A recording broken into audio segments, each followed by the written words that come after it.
Hello, people. Hello, everybody out there. Another version of Simon Says, and I've got two great guests with us today. A man, and both have got lovely nicknames too. So I've got a man who played a whole lot of football for Fitzroy. Real interesting in his career there. Also became a great tennis coach and sports coach and golf coach mind coach for players. And with the nickname of Moose, I'd like to welcome Brett Stevens. Brett, how are you, sir? Good, Simon. How are you, mate? I'm excellent. All good to see you. And great joining to be on board. Great to have you, mate. And joining him, a man who's just synonymous with radio in Melbourne and radio in Australia. He's worked lots of time with his partner, DD, but also he's been, he loves his footy, and also he loves his trains, I'm going to ask him about too. The great and wonderful Peter Stubbs, or better known as Grubby. How are you, sir? Good on you, Simon. Good to see you, mate. Great to see you. Great to see you, mate. Now, look, thanks very much for your time, boys. Look, we've already started talking before we tape, so we thought we'd better put the machine on and start taping. Brett, just for interest's sake, quickly, back to your footy. I remember you being at Essendon, and then you went away and you ended up playing at Fitzroy, 133 games. But you had a very, very interesting sort of travel from Essendon to Fitzroy. Where'd you go? Well, yeah, look, I better make it quick because, a lot of guys keep telling me I've had more clubs than Jack Nicklaus. But, look, and it wasn't my design. I would have loved to have been like you, Simon, a big, ugly fella playing all those games and premierships. But unfortunately, I was a good-looking young fella who never got a premiership. But right, you were a good-looking lad, mate. The girls like you, I know that. But, look, from Essendon, I went to Tassie for a couple of years and always with my dream to get back and play a game of AFL. And I had a good first year in Tassie, and I went and did a pre-season at Collingwood. Got knocked back there, so I went back to Tassie again and played in the premiership side for Glenorchy. Had another pretty good year, and then got invited to do the pre-season at the Sydney Swans. Ended up playing a couple of reserves games at the Sydney Swans, but after a few games, there was weird stuff going on with permits and stuff like that then, and they said, we can't afford you, Tassie want money, blah, blah, blah. So I ended up finishing that year with Paran Football Club. So I played 3/4 of a year there. Then from there, I went to the Waffle and played 2 seasons at East Perth. 1985 was my first year there, and I had a great year there, won the BNF and kicked 70-odd goals. And I thought, okay, if I can, by then I'm 24, 25, and I'm thinking if I can put together another year, hopefully someone will be interested and they'll invite me back or have another crack. And I always wanted to have one more go. And what became my holy grail was to play one AFL game in the end. And the second year at East Perth was started off pretty good, and then after probably 7 or 8 games, I was struggling a bit, and I put in a massive pre-season, really got myself in the best shape I'd ever been, and with this goal to have another great year and back it up. After 7 or 8 games, I was actually dropped to the reserves, but that was actually a great turning point for me too, because my whole career I'd only played full forward, centre half forward, and it was almost like I was pigeonholed into those areas. And one of my biggest strengths was my endurance running, which wasn't really easy to take advantage of that if you're playing full forward. And so they played me at centre half back in the reserves, and I think I went out that match and got 30 odd possessions, and I was thinking, how good's this? I'm running around just getting handballs and running down, and that sort of added another string to my bow. And I ended up getting back into the seniors at East Perth, but they played me in the forward line again. I did okay and whatever, and finished the year. And I thought, well, the year didn't turn out the way I wanted, but I thought I've got to go and have one more crack. So I actually rang up Essendon and said, what are the chances of me coming back and doing the pre-season? And they said, look, you can come back and do the pre-season. No guarantees, pretty much where you were before. But if you're willing to take that chance, we'll let you do the pre-season. So, I was grateful that Essendon actually let me do that after giving me the flick all those years earlier and having an argument with a property steward when I knocked off a practice jumper. remember old Betsy? Oh yeah, I do indeed, mate. Yeah, some great stories there. Yeah. I think the parting words when I got the flick at Essendon early days were, "I've seen better players than you get the flick." But anyway, I never let stuff like that bring me down. I was always looking forward and trying to stay positive, and the holy grail for me became playing one AFL game, which I've already said. And so I came back to Essendon, and you remember then, for guys like myself, the practice games were big.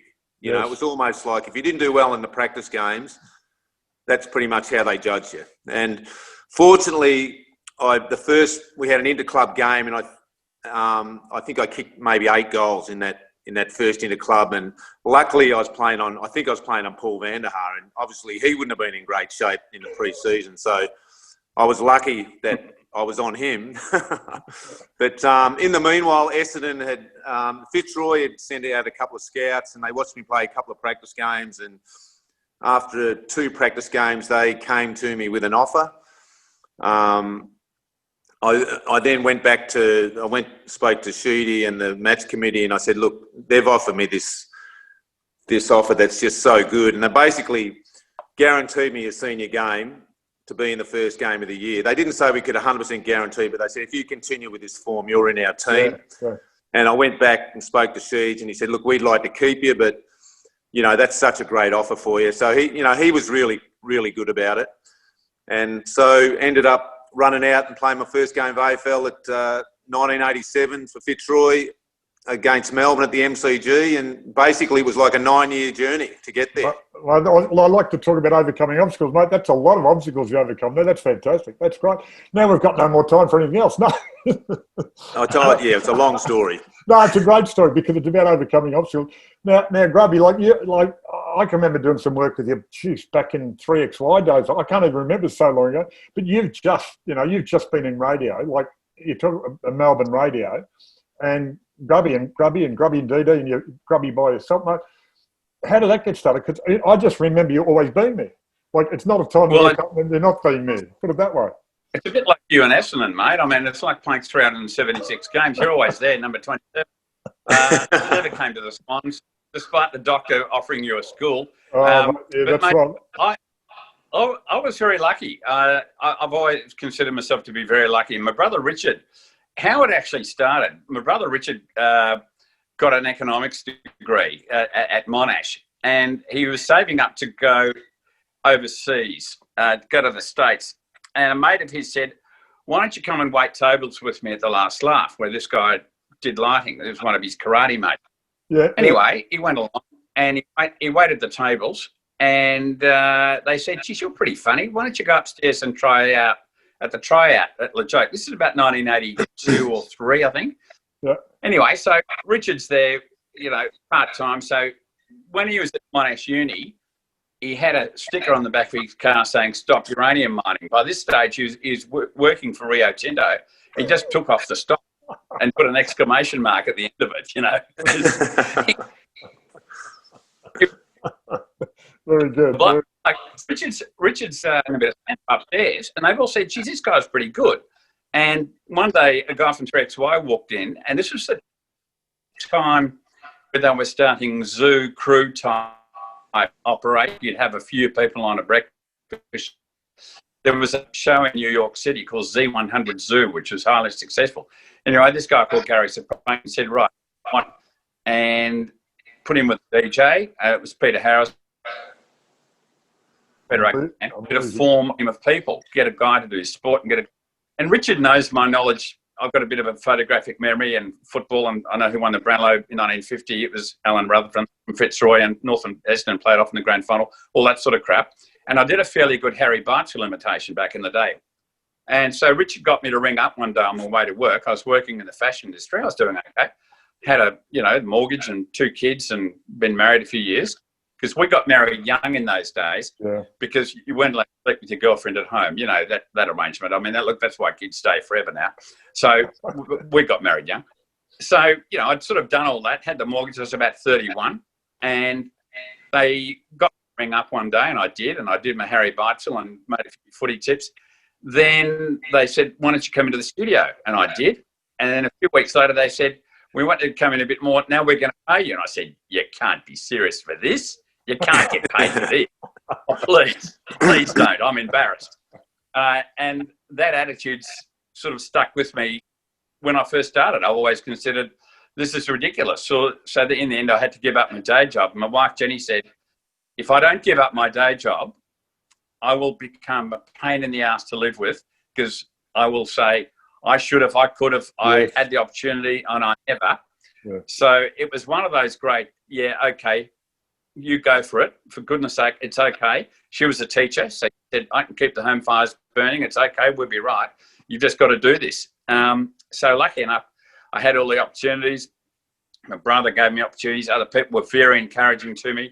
And I just fell into it, and I'm still falling into it. And then in 1988, I moved to Fox. When 3XY sort of packed up and went light and easy or something. And Fox picked me up, and I met Dee Dee, and we were in the same crew with Kevin Hillier and all these people. And I formed a partnership with her, which lasted 30-odd years, and now she's doing afternoons at AW, and I do weekends when the footy's not on, which is a lot of the time weekend break, Saturday and Sunday. It's 10 hours a week, and it's fantastic. I love it. People have, you come from a music background, and people worry about whether you can talk or not, but people have been telling me to shut up all my life. And on a talk station, yeah, I know you have no problem, mate, talking. I think neither of you have a problem, and apparently I don't have a problem either. So that's no, that's fantastic. Yeah. So, I know, just with that, in the modern, we're in Victoria. Of course, we have all these strange and wonderful restrictions. Are you actually travelling to Melbourne, or because you're a media person, or you can actually do it from your home because you're down on the coast? You're down. Yeah, I've got permission. I've got permission. Internet down here where I live at Apollo Bay is a bit dodgy. I was doing it from my Port Melbourne townhouse over the first part of the lockdown. I'm actually going to the studio at the moment, but it is so strict in there. We are temperature tested, and there's no one in there on weekends. Yeah. But none of my contributors are live. There's a new app on the phone where they can ring sound like they're almost there. So look, AW have been great, and Channel 9, who own AW now, so strict. We have to send temperatures in and do all that sort of stuff. So they've been really, really responsible. I think Neil's worked out of home since March. Dee Dee's worked out of home since March. I think Tom comes in and the Brecky boys come in, but everyone's very separate. And so, look, it's been okay. And it's interesting doing talk radio because we just had the ratings come out and they were phenomenal. I think a lot of people have really needed, especially people on their own in ISO, have really needed that voice. Oh, look, I know, especially I know of older people in the past and present who, if they're at home by themselves, you have the talk radio on and it's somebody else in the house. There's this voice. I've seen people just have the radio on all the time and there's virtually another person in the house in your own mind. That's the way they see it. So it's of great assistance to a lot of people. And sometimes even listen and get really good information too, so it helps. Yeah, I enjoy the talk back. I really do. But I must say, Grubby, I did enjoy 3XY back in the day. I loved it. And basically, those were the days of only AM radio, weren't they? So, and yeah, pretty much. Eon FM, now Triple M had just started, Fox had just started. And look, 3XY was fantastic learning, but I just did not know what I was doing. I had no idea. And I was just... I was just there for fun. And I think one of the best things, one of the best lessons in life, if I ever talk to kids and, give the hand-on lesson is, try and do something you love. Don't worry about money because if you do something you love, you'll generally be successsul and money's a byproduct of that. That just comes along. And, I wouldn't tell the bosses at Channel 9 this, but Every time the check comes in, I think, "Oh, you are kidding! This is too enjoyable, too fun." I mean, look, you have your funny times, like being at a footy club. I mean, sometimes you're under threat and you've got to hang in and you've got to act in the appropriate manner. But I've been lucky. I've worked with some great people. No, it's interesting. It's interesting what you just said, Grubby, too, about doing something that you love, and when the check comes in, you're like, wow, I can't believe they're paying. It's like my job after football, where I'm dealing with helping other athletes, you know, I almost feel guilty taking a paycheck because I enjoy it so much, and I love seeing people that I work with have results, and that feels like the reward more than anything, you know. Well, I think that's good. Anytime somebody gives me a check, I'm very happy to accept it on anything for any reason. So I have no guilt at all. All right. So if you want to send me one, send me. Well, if you get one you don't want it, pass it on to me. All right. But I was going to say I'm going to say Grubby and Moose. It just sounds great. It's almost a radio show in itself. Here we are with Grubby and Moose. That's magnificent. Now, just on that, how did you? Because I can remember running into you at the Australian Open at one stage, and you were with tennis players. How did maybe I'm probably answering for you because you went through that own struggle to get to the job. How did you get to the job of I'm going to help athletes get their mind and their mind and their mind and their body right and be successful? How did you get into that job? Well, I think it was more like what Grubby said too. It was sort of accidental in some ways because when I stopped playing football in end of 1993. I had an opportunity to go with Wally Masur to the US Open, and I'd done a little bit of pre-season with him at times, and I got to know a few of the tennis players. Yeah. And he said, "Look, why don't you come over to the US Open, and then I can get you a little bit of work at an academy down in Florida, and just training people." And I thought, oh well, I'll do that and just see how it goes, have a bit of a holiday. And I ended up going to US Open. He ended up making the semi-finals that year, which he'd never made. And it was nothing to do with me. I was as green as they come. You know, I was a 32-year-old guy who'd been in Australia except for maybe the couple of trips to the States in pre-season. Yeah. And that was it. And Wally, it was pretty funny because Wally's saying, "Oh, Moose, go and get yourself a massage." And it was only meant to be for players. And I'd be over there lying on the massage bench just getting a massage. And he was loving it.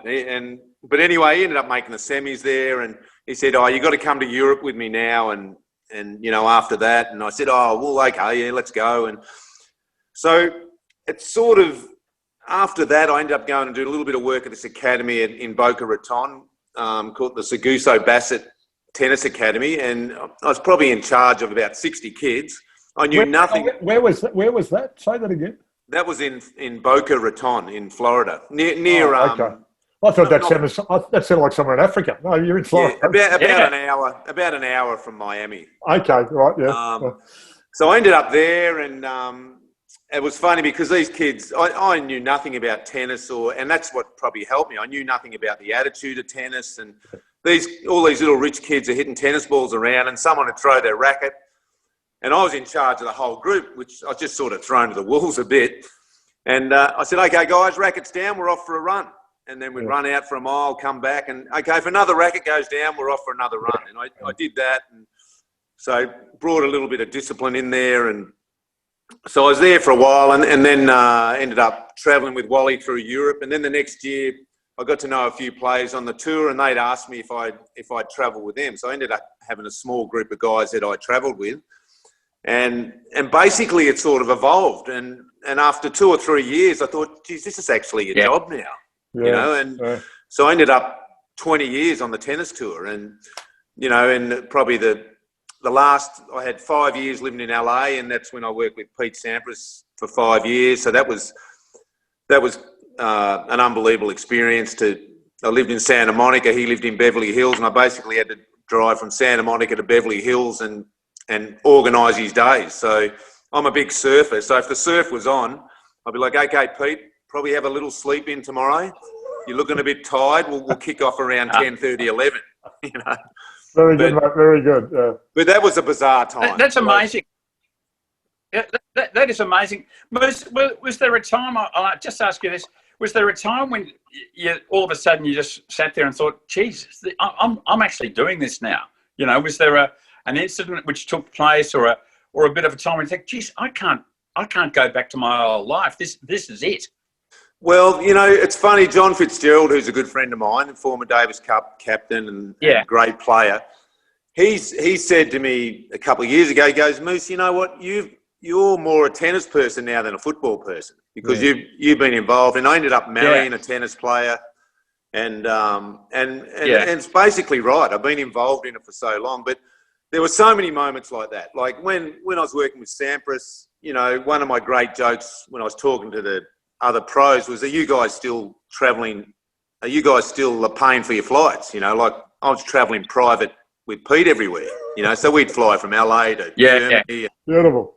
So you guys still on commercial. That was my big joke. But I did have a moment where it was at the US Open and Pete was playing Andre Agassi in the final, and I was coming out to sit in his box and I'm sitting down, and Paul Anicone, who was Pete's tennis coach, he goes, "Oh, Moose, I'd like you to meet a good friend of mine, Christy Brinkley." And I go, "Oh, g'day, Christy. How you going?" And like, hello.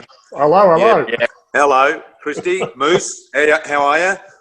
And then I'm going to sit down, and then there's like the Baldwin brothers, who you meet all these people. They're sitting just over from us, and they're like, "Hey, Moose, how you doing, Moose?" And then there was like John Lovitz, the comedian. Then there was another guy and another guy. And I'm sitting there, and I'm thinking exactly what you said. I'm thinking, how in the world did this happen? How am I in this position?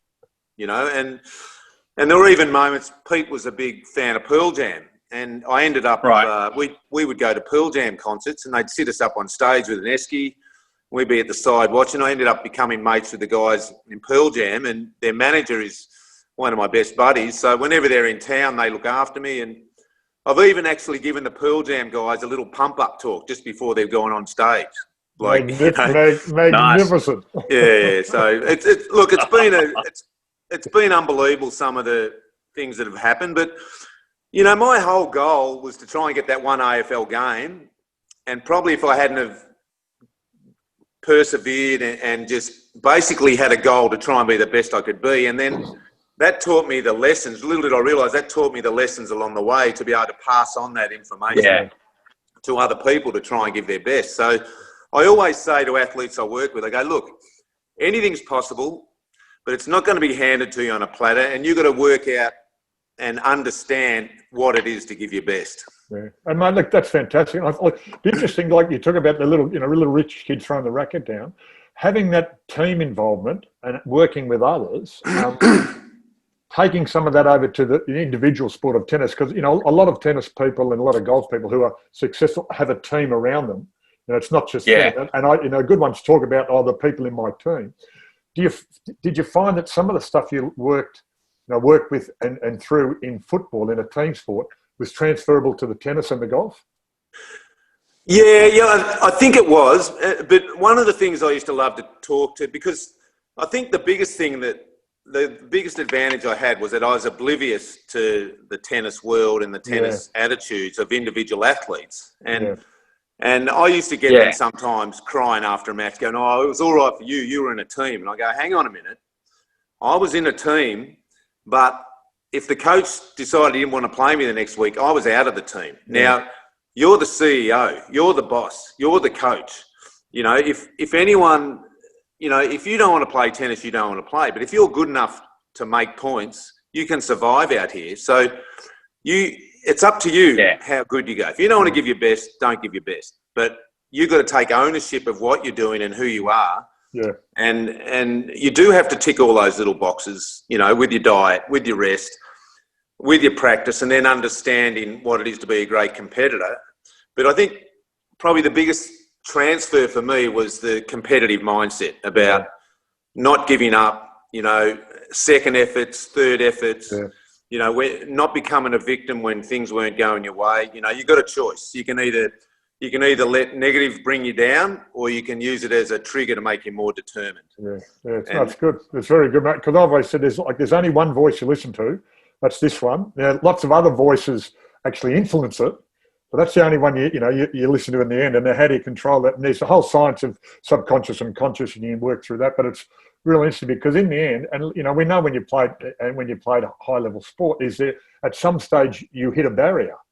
And what do you do with that barrier? Do you get through the barrier, over the barrier, around the barrier, or you just sort of step back and say, "I can't go through the barrier"?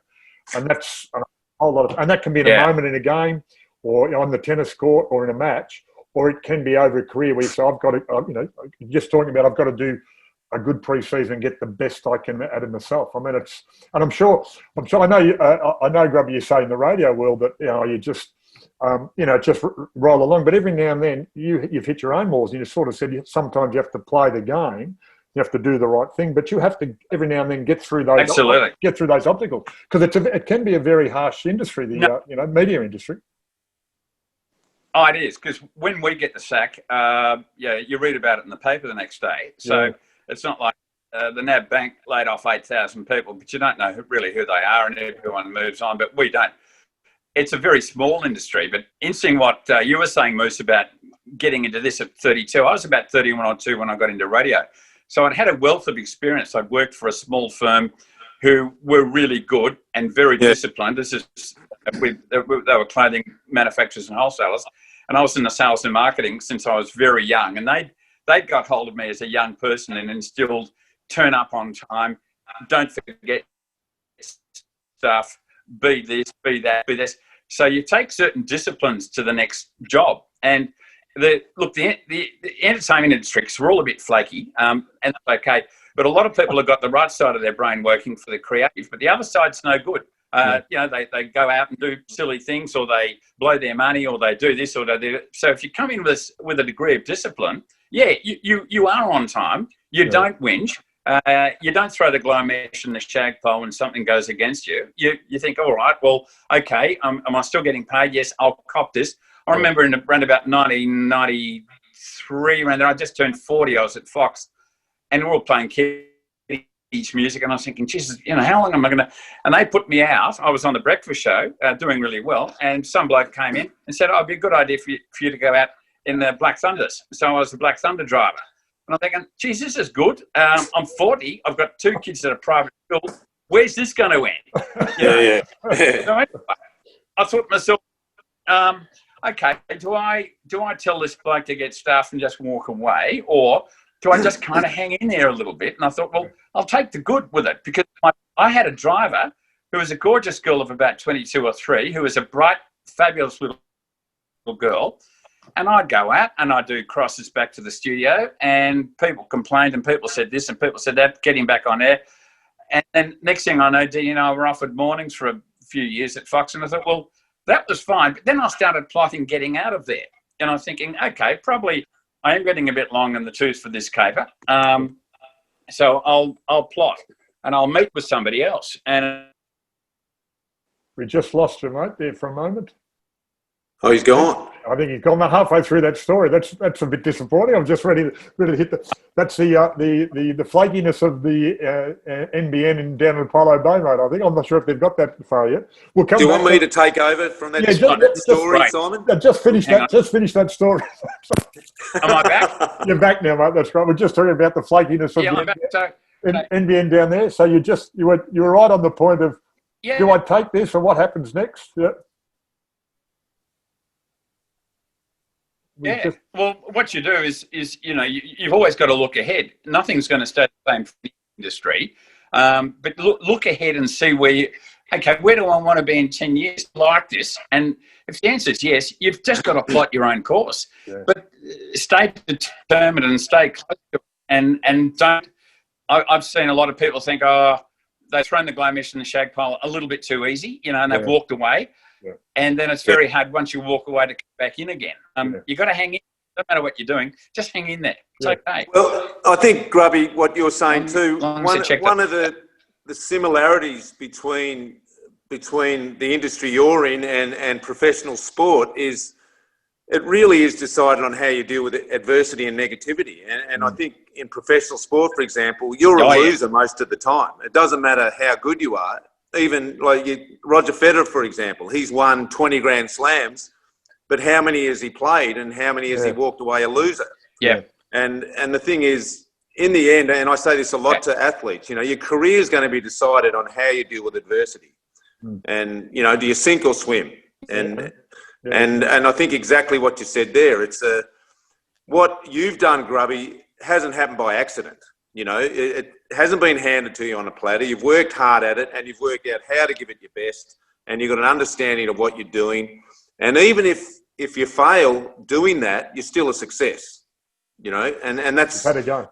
It's really interesting. I suppose I have the philosophy too, is that it's not what happens to you, it's how you deal with it.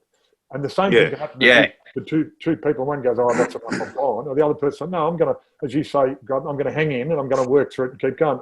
And look, I had those things happen in my sporting career too, where you hit this, you got a path, I go there or there, and one's the easy way out, one's the hard way, and you take the hard way. And it's it's really interesting. And it's I was going to say it's interesting too. Like always fascinated when I love the throw the glow mesh in the shag pile. That's great, mate. But like always fascinates me about say the tennis player who gets frustrated and belts the racket or kicks a chair or throws the chair. Imagine if you're in an office and you got dirty and picked up a chair and threw it across the room. I mean, how would that be taken within any other industry? Yet we let them get away with this type of behaviour. That's just we shouldn't at all. Yeah. I always think it's going to happen one day. It's going to happen. Some lines person's going to be there, and they're just going to go up a spray and they're going to belt somebody. It's going to happen, and they'll be on every talk show in the world for the rest of their lives. He's going to drop him. Oh, he's dropped him. Bang! There have been a couple of incidences, Grubby, that have been close to that. I think the incident with Serena Williams a few years ago at the US Open, where she threatened a Lions person, wasn't a great look. That wasn't a great look, not at all. And there's definitely been people who've pushed the limits, but look, the thing is, you can semi-excuse them, but you sort of can't too. Yeah. But they're an individual athlete. There's a lot of pressure. There's a lot of people watching. On a football field, Simon could belt someone behind the back of the ear, although he wasn't like that, although he had a few teammates who were like that. But that's all hidden. But when you're an individual athlete on a tennis court or a golf course or whatever, the whole world can see you there. So there's nowhere to hide, really. Yeah, so no, exactly right. I think it's really hard to hold those frustrations in. And my theory too with smashing your racket, if I'm working with an athlete, I'm like, well, I don't really want you doing that, but if you can smash it in a positive way, as far as it can motivate you to be more determined and get rid of a whole lot of frustration, then fine. But if it's something that is detriment to what you're trying to do, then you should leave that alone. Yeah, no, that's a good point. Yeah. What's the right outcome? Again, now what works for some? Yeah. Yeah. I mean, you look at someone like McEnroe. He used to get furious, but it had sort of inspiring. Whereas I've seen Kyrgios and Tomic get furious and then give up, which has been a shame. Talk about Nick Kyrgios. He's 25 now, so he's not that enfant terrible anymore. He's kind of grown up. And do you think the crowd's getting back on his side? My wife, I say this most because my wife is a fanatical tennis player and watcher, and she actually played doubles with Peter McNamara when she was at school. So she's a good standard tennis player, loves the game. And we've had many debates about Kyrgios. Where are you on him at the moment? Because he kind of redeemed himself last Oz Open, I thought, and in a few incidents since. Do you reckon he can ever get the crowd back, if he ever had him? Look, I think he's definitely entertainment value for sure, but I think the most frustrating thing with Nick is not so much his antics. It's more like the guy is physically not in great enough shape to be able to challenge these great guys. And for me, that's always been the issue. I think if he was in better physical shape, he would be in better mental shape, and then he'd be able to keep giving his best for longer. But I think a lot of the meltdowns sort of come when he's maybe getting a bit tired or his energy levels are starting to drop. And it's sort of like the first thing that happens when your energy drops or your fitness drops is your mind gets affected. Yeah. And Moose, just keep your eyes in shot. We're losing you there. You're that's better. I can see your beautiful face, mate. You're getting very. Yeah, sorry, I can see myself. You're very good at looking at myself, Simon. No, you're very intense, and it was really good. There's real. Did you see the hands moving? Yeah, the real power. I get that too. The hands. But no, yeah, that's right. But just on that, that's really interesting. Keep on that point about the physical and the mental link together. Well, look, I'm huge on that. One of the big things that people overlook, I think, especially as athletes, but I still think it can go into the corporate world. If you're not resting properly, if you're not eating properly, and if you're not, and definitely, even as a corporate, if you're in better physical shape, you're going to operate better mentally, physically. And if you got to find the right balance too. There's no point doing 80 hours a week of work if you just the quality's not there. So it's for me. Really similar. I work. I've done some coaching with people who started their own businesses and startups, and it's great. You see these young people who are really enthusiastic, starting their own business, and you see them after about the first 6 months, and they get there and their eyes are hanging out of their head, and you sort of go, "How's business?" I said, "Oh, it's great. I'm really." I said, "How are you?" I said, "Oh, I'm really stuffed. I'm working." And I said, "So, what's going to happen? What's going to happen to the business if you have to end up in hospital because you're not looking after yourself? I mean, you are your best." I always said to people, "You are your best resource. It starts with you. And if you don't look after that, how are you going to go?" And same with the athlete. And that's the thing. You've got to get that balance right. Yeah? And if you say tennis, for example, if you watch, say you're watching a Rafa Nadal or a Roger Federer interchange of ends, they're always having a little bit of food, whether it's biting on a banana or having some fluids. And people think that's all about the physical, but it's more about the mental. Because basically, just say you carbo load the night before. So your energy levels, you're fueled up, you're ready to go. And then your nerves and anxiousness, your metabolism's going 2 to 3 times quicker. So the first thing that gets affected when your energy levels drop, and let's do it in a real sports science way, Grubby, what you and I can understand, your levels just slowly drop down. And your brain is meant to be up here. So that's basically the first thing that gets affected. So why wouldn't you at work maybe have some nice healthy snacks there and some water and instead of grinding all day, keep your energy levels up so your quality is better and you don't have to spend as much time. It's no point going to work if you're ticking off 6 to 6 and your quality is no good. Yeah, and there's really this thing I've seen, I've seen it in sport, and I'm sure you see it in business, is not just absenteeism, but they talk about presentism. Well, people turn up, but they're not really there. So the body's there. Because I have to do the 9 to 5 job. Something in radio. They turn up, but they're not really there, and you sort of go, well. There's one thing about radio.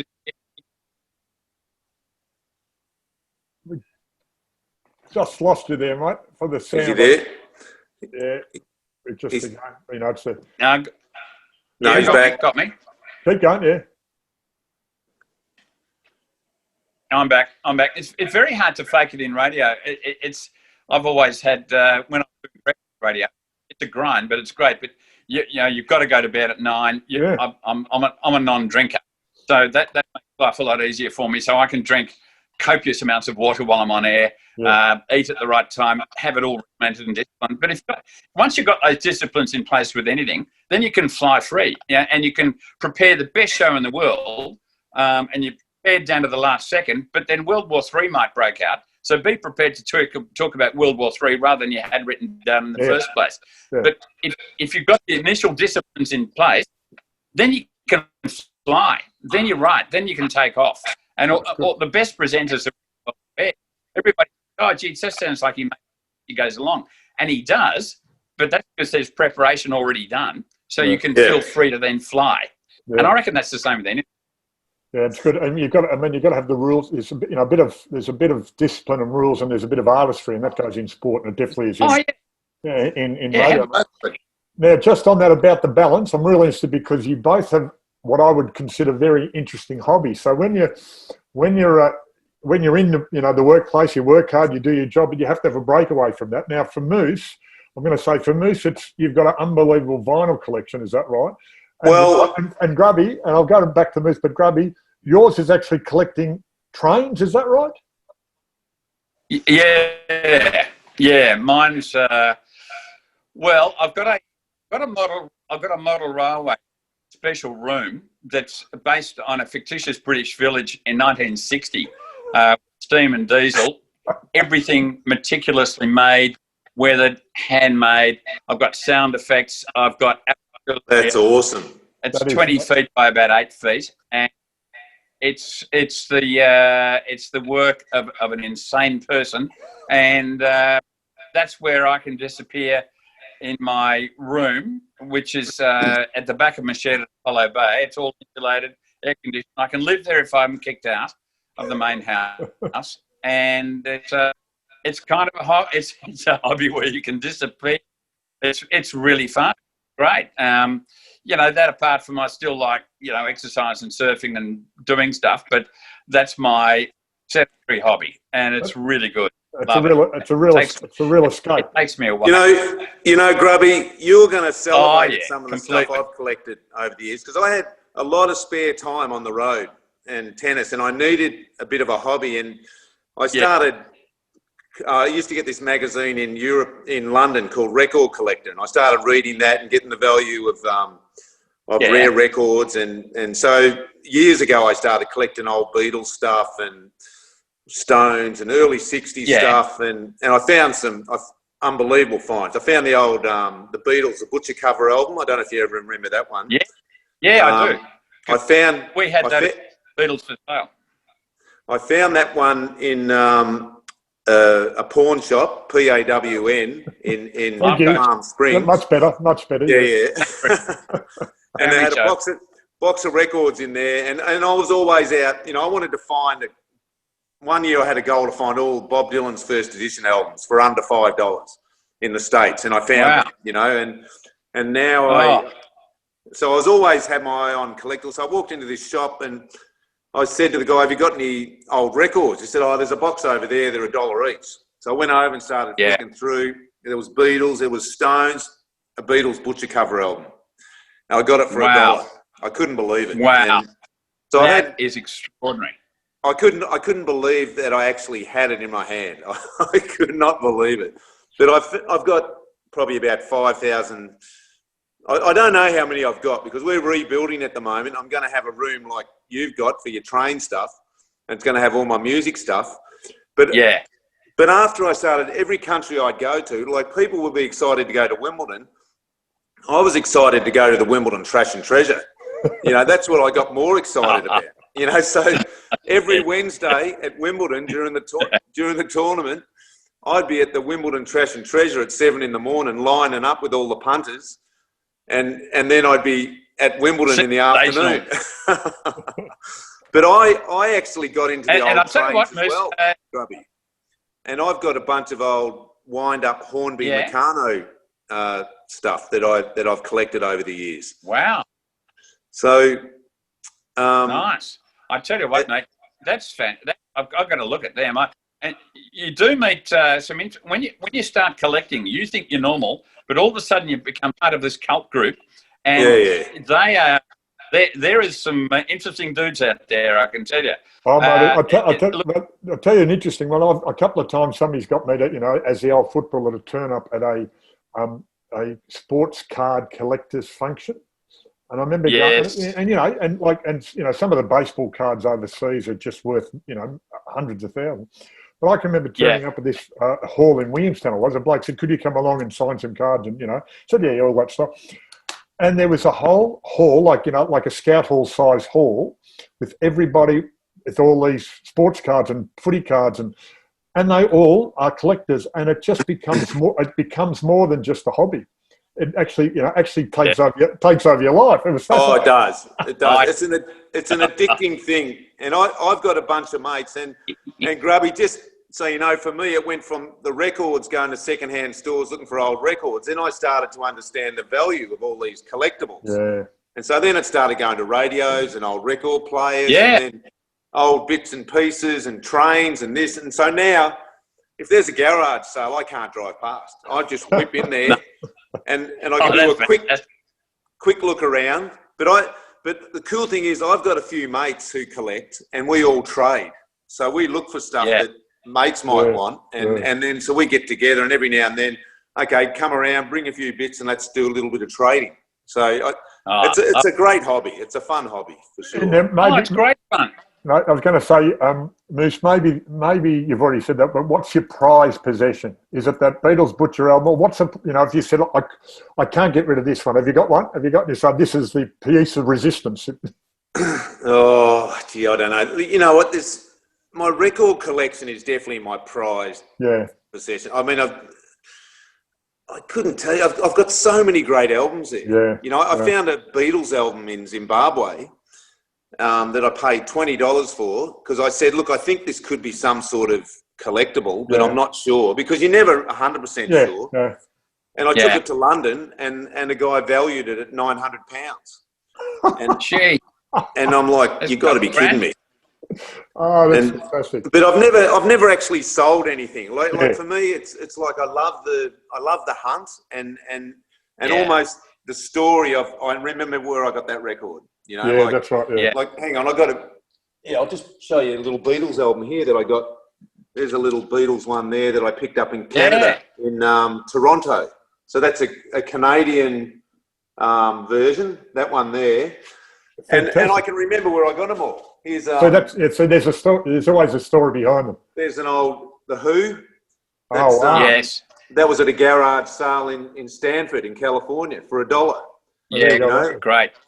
US pressing. I was going to say, and Grubby, like with you with the trains, is there one train that you say, well, this is my main one? You know, this is the Thomas the Tank Engine of all the trains I've got. Look, the first engine I ever got, I was 10 years old. Because what happened with me, I started getting interested in trains when I was very young. Around about the time I was 13, as my hormones kicked in, the trains got kicked out. But they came back in again when I was about 30. Now, the weird part was they're linked up to radio, and I've got this little engine that I've had since I was 10, which is a little trying engine. It's not worth anything, but it means so much to me. I reckon if there was a fire, that'd be the one I'd grab. You know, it's just a little, because it was the starter. But when I started doing radio as a part-time thing, I thought, well, I'm going to get back into this hobby because my daughter said, oh, you know, this will be fun. So I started collecting stuff again, and I thought, well, the radio's only going to last 6 months. So any money that I earn, which was ridiculous anyway, I'll spend on the train. So I sort of kept doing that. But as I've gone on, it's just got... But mate, I'm the same. It's good fun. And some people, geez, some of the people say, anorak wearers. But, you know, all of a sudden, one of us. You know? Oh, that's great. Now, gentlemen, it's great fun. Now, gentlemen, we might have to end soon because this could go on forever. It's fantastic. What's the future hold? What's the future hold for you at the moment? Well, as you probably know, Simon, I'm an old dad with a young wife and young kids. So the future means I need to stay in great shape. Got a 4-year-old and 8-year-old, so they're keeping me busy. Yeah, great. But that's great. All those old collectible toys too. They love them. Look, we got a great setup down there. My wife's from Zimbabwe, so we go back and forward to Africa a little bit. Yeah. Obviously, with the COVID on, it's a bit hard. You know, we're meant to be at Wimbledon this year. The wife still, she gets invited to play in the veterans there. Fantastic. And her partner's been Martina Navratilova the last few years. But Martina's going to be 2 years older since they won it the last time she was there, which was last year. But she's going to be 61, 62 maybe at the next one. So I said, you might have to start finding a new partner, to the wife. So look, for me, I think the future holds, you know, watching the kids grow up and look, we've got a great life down here. I love my surfing. I love working on my property, and probably very similar to Grubby, to be quite honest. We could be kindred spirits, separate souls, Grubby, I think. You know? Well, I think I've just described... Now, Grubby, just before you start, because I'm going to ask you that question too, but I did have a question that I forgot, but I've remembered, and that was about you had a nightclub story that you wanted to tell us. Is that right? Yeah. Look, I remember back in the late 80s, I think it was, Moose, when you'd get paid a reasonable amount of money to sort of host a nightclub night. There was a nightclub in Doncaster, and on a Thursday night I'd host up there. And I think yourself and Roosie used to come in quite a bit, Moose. Does that ring a bell, or is it all faded to memory now? I'm sure Roosie would have gone in there, but I doubt it would have been me. I was very dedicated, but Roosie was a loose cannon. He was a loose cannon. Would that have been during the season too? A Thursday night during the season? No. Well, look, I think we used to meet a lot of the Essendon boys up there. Yeah.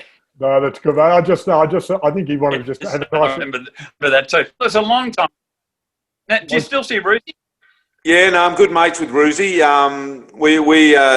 We spend a lot of time together still, and look, Roosie. It's funny. I was speaking to Roosie recently, and I was talking. I said, you know what, Roosie, our biggest strength is that we're not smart enough to make it complicated. And I said, good. You've been able to coach Sydney Swans to a premiership, and I've been able to help these athletes get better, but we just don't know how to complicate it. We only have one message, and that's give it your best and work hard and be consistent with it, and there's a chance something might happen.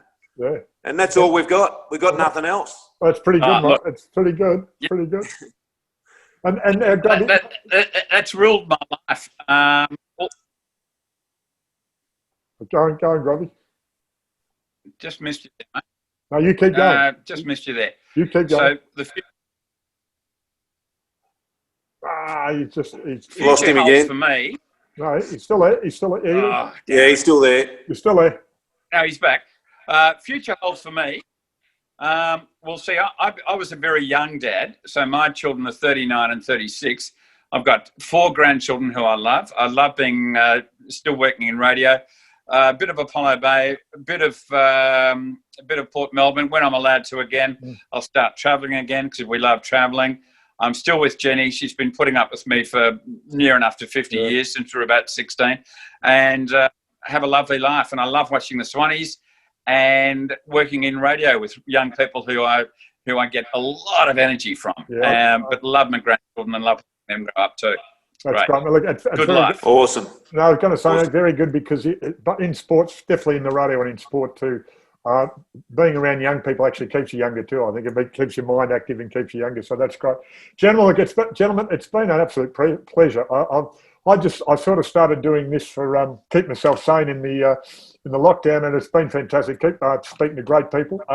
Brett Stevens Moose, keep up the great work. Love your work, love your attitude. It's been fantastic. Thank you very much for your time.